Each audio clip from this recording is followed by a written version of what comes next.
My name is Carrie Tice, and my journey with medical cannabis began actually about 2 years ago when I was diagnosed with needing to have a radical hysterectomy for tumors and cysts. And I knew that I didn't want to get on opiates because in my family we've had some addiction problems, and so I told my surgeon that I just wanted to use cannabis during my recovery. And then when it was time for me to go back to work, and I was an executive in the video game industry, I stopped using cannabis because I thought that I wouldn't have good memory and I wouldn't be clear-headed, and I went back to work and I realized that all of the hormonal menopause symptoms that I thought I wasn't having came crashing back.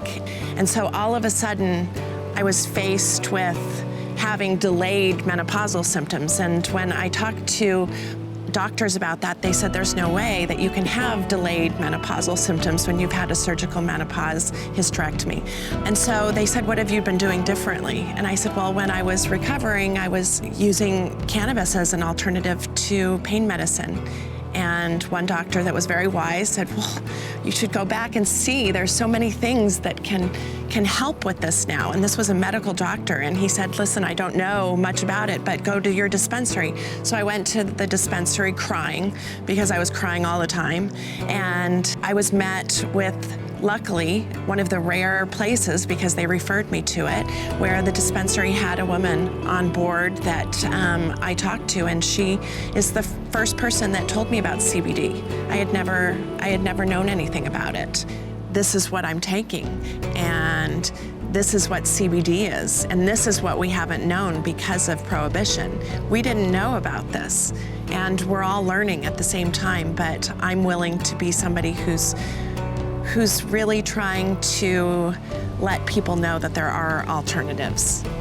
I don't know what I would be like without it. It's so important to me now. I run into different women along my path and start talking, and people ask what I do, and when I tell them, something lights up in their face because they realize that I'm out exercising, I'm out starting a new career, I'm out helping people, and they see another face to cannabis, and I think it's very inspirational. It's inspirational when I hear somebody's journey, so I try to do the same.